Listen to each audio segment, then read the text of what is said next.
afternoon, everyone. How you doing?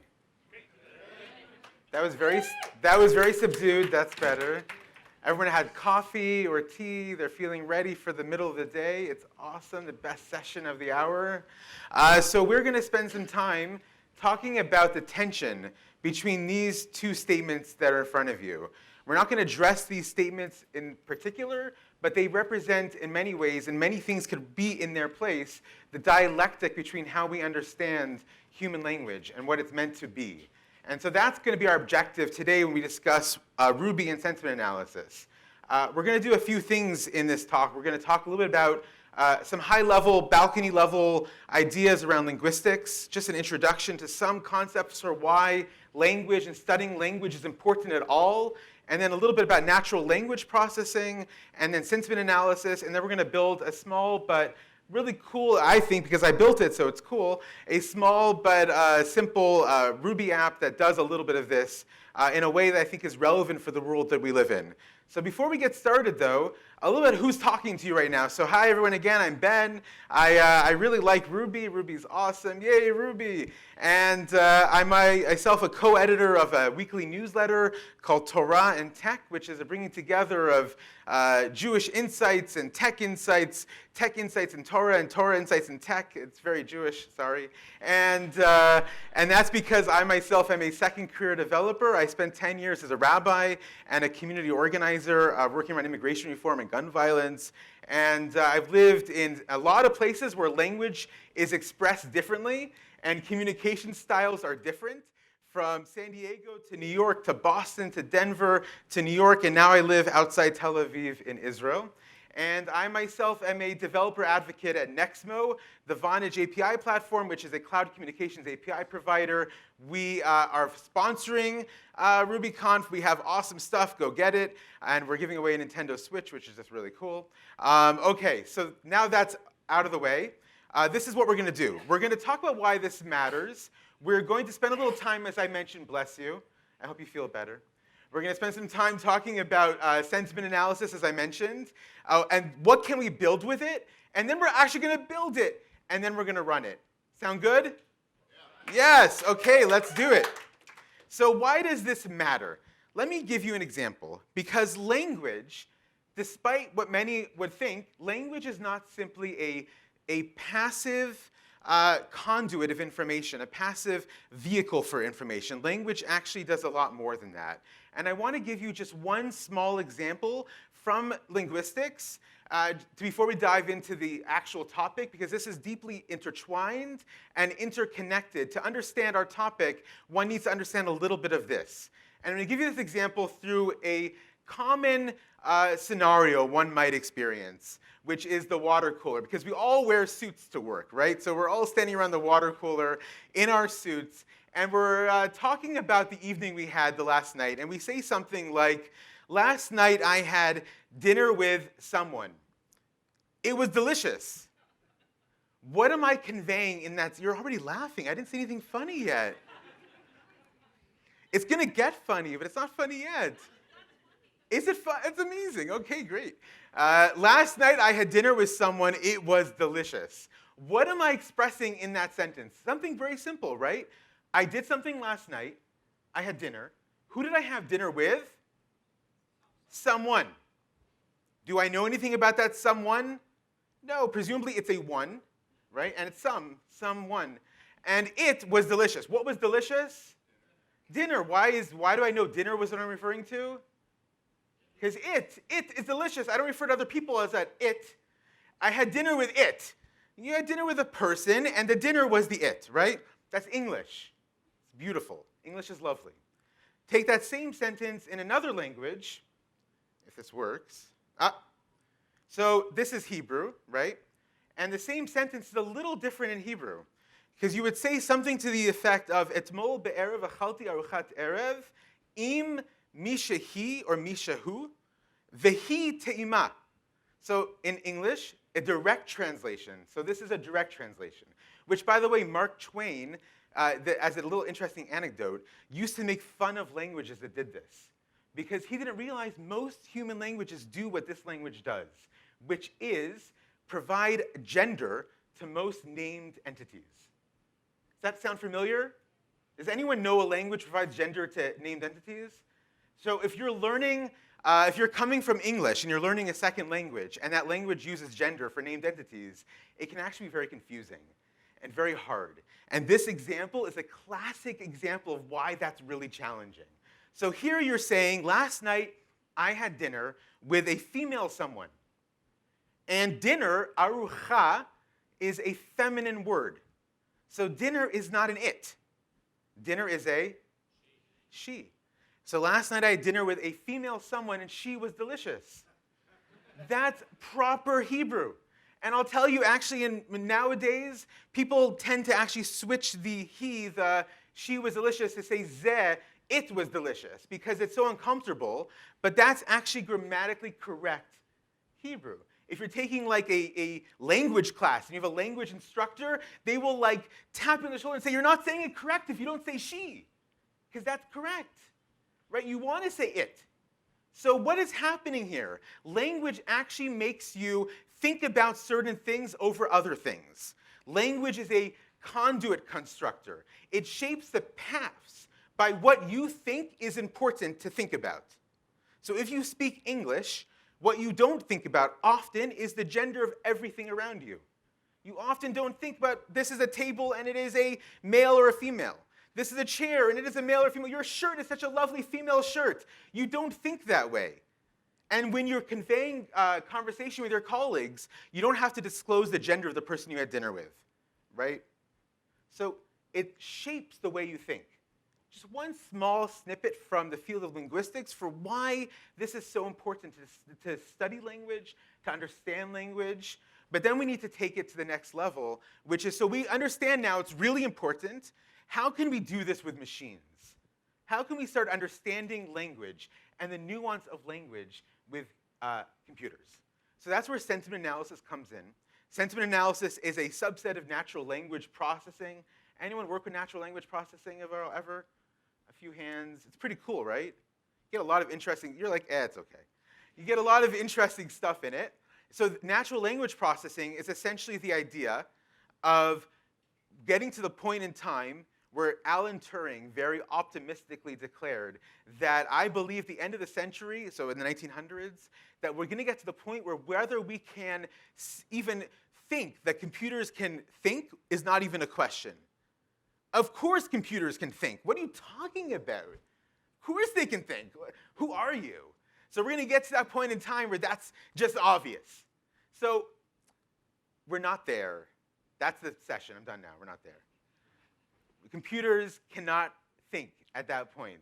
But when you do a statistical analysis of the way natural language processors analyze human language, and the way humans analyze human language, we've actually gotten to a really good point. Natural language processors understand and process language at roughly the same success rate as humans processing human language. And how do we know that? Because what's the barometer? Other humans. Because it's a human construct. So you have to measure it by humans, right? It's a human construct. So we've gotten pretty good. We're not thinking, definitely not. But so natural language processing as a field will take that following sentence, where last night I had dinner with someone, it was delicious, and this is the data you would get back on that sentence. So you would get back things like sentiment. You would get things back like semantic roles and keywords and the emotion and categories. So in sentiment on that sentence, it's 97% a positive sentence. I'm very positive there. I had dinner with someone. It was delicious. That sounds really positive. That's like, amazing, delicious fettuccine. Woof. And then semantic roles. Well, who's the subject? I. The sentence, the object of the sentence is dinner. So what is happening here? The algorithm is processing the various parts of the sentence and segmenting it, right? Understanding what's happening in that sentence. You know, it's past tense, the word have. The normalized version had normalizes have. Keywords are last night and dinner, with 99% being last night and 67% being dinner. And my categories, well, what am I talking about here? Food and drink. Pretty accurate. So that's a rough, very 1,000 feet up, high-level perspective of what's happening when you're actually on the ground analyzing a string of text and giving it to an NLP analyzer. That's what's happening there. You get that kind of stuff back. But then, and things like formal grammar, the inflectional endings, parsing sentences like police helps dog bite victim, police helps dog bite victim, very different sentences. So you have to be able to parse them because one, you would call the police on the police. The other one, you would say, great job for helping somebody. Very different sentences. So you have to get all of that. And obviously, you have to also understand the differences between different languages, right? Because the grammar rules in different languages are different. Where you place different parts of a sentence are in different parts. What is the beginning of a sentence in one language could be the end of a sentence in another language, right? So all that kind of stuff. But then, and part of that is also the emotionality. So we can parse a sentence, we can segment a sentence, we can understand inflectional endings, we can normalize words to its normalized root word, we can do all that beautiful stuff, but then we're still left with this thing, and it's really troublesome, which is humans are emotional. And we have to understand the emotionality of humans, the sentimentality. It's like, you're looking at me like, I know, it's really bad, that sentiment. Ugh. Bless you, I hope you're okay. Yeah, amazing. So we have to understand the emotionality. So just one brief preview into emotionality, into sentimentality, would be something like polarity. Does that sound familiar? No? Polarity is a word which means what is the polar extremes, right? One, I'm over here. No, I'm in the polar extreme. I'm over here. No, I'm over here. Right? That's polar extremes of the booth, right, or whatever this is. So the polarity is like the extremes of a sentiment. I'm either really happy or I'm really upset. So let's take 3 examples. These 3 examples come from Wikipedia, the source of all knowledge. And they go in order of complexity. So the first one, I dislike broken cars. What's the polarity of I dislike broken cars? Well, it's probably around the lines of anger. I dislike broken cars, right? I dislike broken cars. How about the next sentence? I'd really, truly love going out in this weather. Well, that's a little more complex. I'd really, truly love going out in this weather. I'd really, truly love going out in this weather. Yes! What's the difference there? Well, it could either be happy and really excited, or it could be a little sarcastic. So the NLP processor, the NLP analyzer, actually has to understand sarcasm, right? And how do you get sarcasm, by the way? Anyone have an idea? Do you know? Context. Who said context? Context. Contextualization is sarcasm. That's at the core what sarcasm is. It's the context of the statement. And tone, but tone is hard to get. It's really context. The last one, which is super hard, really hard. I love my cell phone, or my mobile if you're British, but would not recommend it to any of my colleagues. Do you know what that sentence is? It's human. It's contradictory. But I know this is the most challenging thing about being human for me, is that we're contradictory animals. We say contradictory things all the time. This is normal part of human speech. And by the way, this speech actually deeply confuses emotion analyzers to this day, sentiment analysis, because it doesn't know where to place it. Is it this or is it this? Is it X or is it Y? Is it love or is it hate? It's both. It's a human thing. It's really challenging. It's both. So that's your brief overview. You're now all experts in natural language processing and sentiment analysis. You can run Fortune 500 companies on them. Way to go. But now we're going to talk about a little bit about what you can actually make with it. And so I thought a bit about what I would create with this. What would be really helpful for me? And for me, something that really bothers me, and I don't know if you're like this at all, but I look at my phone a lot, and I have a lot of alerts on my phone. And they're mostly news alerts. And I know I torture myself with these things, right? And it's overwhelming. And I wake up in the day, and who else looks at their phone when they first wake up in the day? It's like the worst thing, right? But we do it. We look at our phone, and it's overwhelming. All this news, all these topics, and sometimes you just want to get to the point and know what the mood of the news is. Am I waking up to a really great day, or am I waking up to a really bad day? Should I put the covers up and go back to sleep? Or should I wake up and make up that espresso and get out for the day? You just have to know. So how can you do that? Well, guess what, my friends? You can do that with natural language processing and emotional analysis. And how does it work? Well, what we're going to do is we're going to build an app, and this app is going to ask the user to send a message by WhatsApp, right? So you're going to send a message, and the message is going to be a topic. Let's say I want to know the mood of the news today on, I don't know, Nashville weather. You know, so I'm looking at the mood of the news on Nashville weather. I'm going to send that topic, and I'm going to scour the whole internet for every news headline on Nashville weather. I'm going to gather all those headlines from today on Nashville weather. I'm going to send them to an API to analyze them, and then I'm going to send them back to me, condensed with what is the actual mood of the day. I don't have to read the headlines. I don't want to be bothered with the headlines. I'm a busy person. I have to play my games. I have to go to, I don't know, watch the latest series of The Crown or something. I'm just really busy. So who has time to read the headlines? I just want the news. That's going to be the app we're going to build. Sound cool? Yeah. OK, so let's do it. So how are we going to do it? We're going to use 3 APIs. We're going to use the news API. These are all free APIs, by the way, free to access initially.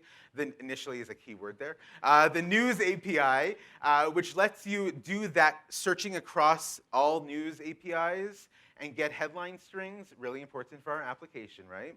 And we're going to use IBM Watson, Azure, Google Cloud, IBM Watson. They all provide this service. We're going to use IBM Watson, and we're going to use, because I work for them, so I guess we'll use them, Nexmo. And specifically, we're going to use the Messages API from Nexmo, which lets you send multi-stream communications through WhatsApp, Viber, Facebook Messenger, WeChat, things like that, with just one type in a JSON parameter. So we're going to do that. And why did I pick these 3? Because I'm a big believer in documentation. If I can't get up easily with documentation, I'm going to leave you. Done. Goodbye. And I love Ruby, so I want a Ruby gem. That's really important to me. And I also want it to have a generous free access tier, because I'm a little cheap. So that's what we're going to do. So first of all, we need to define our gem file. Can you see that? Pretty much. If you can't, I'm sorry. It's a video file at this point. It's kind of done. But it'll be recorded. So the gem file, we're going to add a few gems in the gem file. First, we're going to add our Nexmo Rails gem, which is a Rails initializer gem for our Nexmo Ruby gem. It gives you basically an instantiated instance to do our app with. We're going to do the News API gem and the IBM Watson gem. And then we'll also use .env Rails. People use .env before? Right, because we're going to use environment variables, and we want to manage them. We want to be good with them, so we use .env Rails. And then we want to send an emoji, because who doesn't love emojis? So we're going to have some parsing of emojis, because emojis are awesome. That's our gem file. And then we want some routes. And we only need 2 routes. We need to put a route, and you see my typos as I'm typing. Even as I'm recording, I can't get away from typos. It's just so we need 2 routes. We need 2 post routes. We need a post for inbound webhooks and a post for status. Who's ever worked with webhooks? A lot of you have worked with webhooks. My colleague has worked with webhooks. That's amazing. Surprise, surprise. So webhooks essentially allow an API to send you data, right? So instead of pinging the API over and over again, anything new, anything new, anything new, anything new, anything new, anything new, anything new, anything new, anything new, anything new, you can just wait and let the API send you the information, right? So you have to provide an externally accessible URL for the API to hit, right? So you can't have localhost 3000, because unfortunately we have not figured out a way for external APIs to hit your local host. But you can use things like ngrok, which gives you a nice tunnel between your local host and an externally available URL for development purposes. So we have our inbound webhook, we have our inbound route, and we have our status route. And now we actually need to put our environment variables. We got a bunch of them. They're basically API keys. We have a WhatsApp number. This is our number that we're going to text to, and our API keys and secrets. Pretty standard stuff if you work with APIs. And everything is essentially going to happen in our controller. And that's because I built this pretty quickly, and you could probably refactor this and put this in models and things like that. But it's in the controller. I'm sorry. It is what it is. You have to own it, right? So we created a news controller, and we're going to create 2 methods in our news controller. One is going to be for inbound. One's going to be for status. And in the status, all we essentially want is we want to have a dump of what's coming in, basically updates from the API. And we also want to deliver to the API a no content header. Why do we want to do that? Because what do APIs tend to do within webhooks? You know what they tend to do? They tend to contact you a lot until they hear back from you. It's like your mother, right? Just checking in, just checking in. You okay? Are you okay? You're okay, right? You're okay? They want to hear back that you're okay. So you send back, I got it, I'm good, I got it. And then they stop contacting you. That's really important. And so inbound, what's inbound? Inbound is we've now got this message. We have received this message from our WhatsApp person, and we need to do something with it. So what we're going to do with it is, if I get this working, there we go. We are going to assign the data that comes into variables so we can manipulate it and play with it and send it to the right places. And we're actually going to get the headlines, and we're going to process them for sentiment analysis. And we're not, trust me, we're not going to do this all in one method. Don't worry, I'm not that bad. But we are going to get the variables. And we need a topic, and the topic is obviously the string of text the user sent. And we need to get back the recipient number so that we can send that message back to the user, right? So we need the topic, and we need the recipient number. And those all just come from the parameters that coming back from the webhook. And they're pretty easily defined: message, content, text, from, and the number. And then we need to actually get the headlines. This is important because we don't have the headlines, we can't actually do anything. I guess we could make it up. Feel like, oh yeah, today is pretty bad, go back to bed. That'd be kind of fun, right? But no, we can't do that. So we've now defined this method called analyze headlines. We haven't actually created it yet, but we're being optimistic. And this analyze headlines method is going to do something, right? But we need to actually create that method. And again, we say, don't worry, we're okay. We deliver a header of no content. We're good, we got the message. Analyze headlines. So what actually are we going to do here? So we need to create that method called analyze headlines, which will call the news API. And we need to do something. What do you think? So we need to get all the headlines in English in the world on that topic. And how do we want to sort those headlines? What do you think? By timestamp. Why do you think by timestamp? So it's like the most available at the moment. That's an interesting idea. I'm actually going to do it a little differently. But I like that one. It's OK. But first, before we actually get the headlines, we're going to actually build the sentiment analyzer, right? So first what we do is we create an instance of the IBM. We're using IBM Watson, as we mentioned. We're going to create an instance of the IBM Watson natural language processor. And we're going to pass into it its API key, very important. And we're also going to pass in the version. Don't ask me why this is the version. This must be a pivotal moment in the life of IBM. 2018, November 16th. I don't know what happened then, but it's really important. It hasn't changed since then. And we also need to tell the URL, because when you're on the free tier access, wherever you instantiated your account with IBM Watson is your URL forever. So I happen to have been in Amsterdam when I created this application, and so now I'm forever tied to London. I don't know why. I guess they haven't heard there's a Brexit or something, but so I'm tied to London. So we give it its URL that we're connecting to. We've created our beautiful instance of our IBM Watson API, and then we're actually going to make the call to the API. And we're going to define that to a response variable. This all sounds pretty familiar, right? The point of doing this is none of this is scary. This is actually really easy to do. It's not hard. You can do it. It's beautiful. I believe in you. So we're going to call analyze method. It's an instance method of the API. And we're going to say we want to get all the text from this other method we have not yet defined yet, called get news headlines. And we want the following features. If there was a way to say give me everything, I would say give me everything. Give me the entire stew. But I can't say that, so instead we're going to say I want all the entities. Right? Does this sound familiar from when we looked at that sentence in the beginning? I want entities, I want keywords, I want sentiment, I'm thinking of what I want, and I'm writing it now. I want categories, and I want to have an explanation of those categories. That means like, it's not that helpful explanation, it's just like, so if you looked at the last example, it said dining and food, and then the explanation was like dining and food. In case you forgot. It's important. Sometimes I'm sure it can be a little more helpful. I want the semantic roles, and then of course, what do I want? I want my emotion, and I want the emotion for the entire document I send. You can actually specify I want emotion just on this string of text. Or I want to look just for these words. But I don't want to do that. I want every single word analyzed for emotion, and then I want to put out the result to my Rails console because I just want to see it all as it's happening. And that's our analyze headlines. Can you do that? You can do that, right? That's pretty cool. Yeah. Okay, now I want to get the headlines. Let's get the headlines, friends. So get headlines. We're going to instantiate an instance of the news API. And here's the question for you where I asked, how do you want to sort those headlines? What do you want to get first? Because remember, this is a string of text. This is not very human readable. It's going to be a big string of text from all the headlines in the world. It's not something you would read for pleasure or for fun. But you want to put what we want to put first. So do you want to sort it by last timestamp, ascending, descending, or actually, I think I would actually want to sort it by popularity. Why would I want to do that? Trust, that's interesting. I don't trust, but okay. Sort it by popularity, because what's the question I'm trying to answer?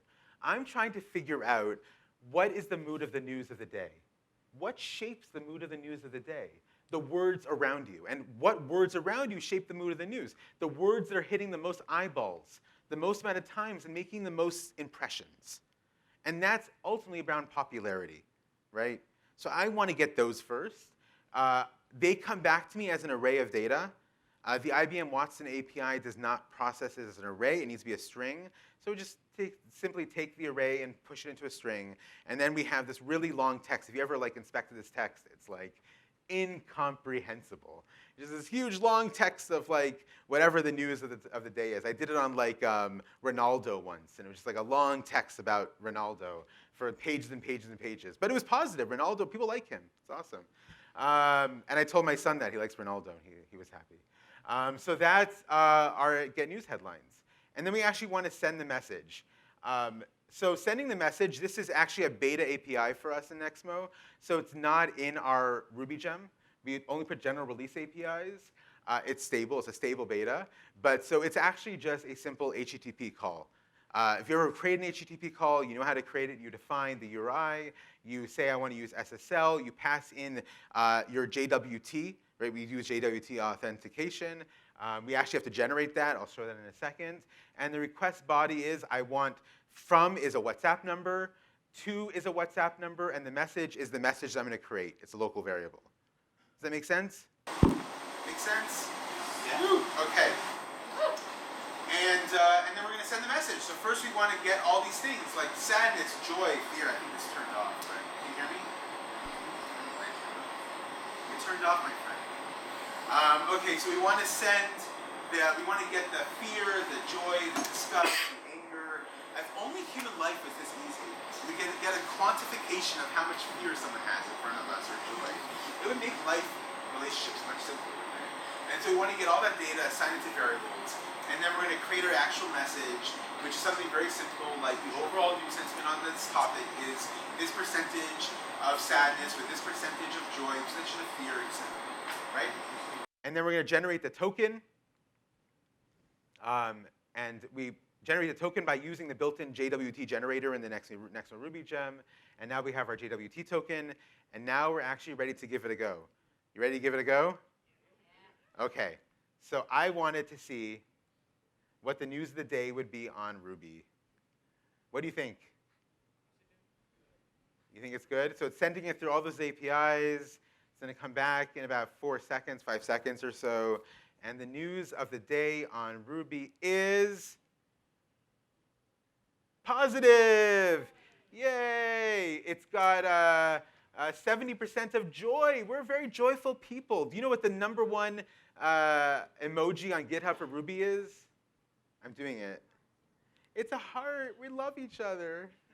We're good people. So it's joy, 70% of joy. We got a little bit of anger there. I don't know what that anger is. Maybe it's anger at Python. Maybe it's anger at type checking. I don't exactly know. You got some anger going on there. But we're generally a very positive people. Thank you very much.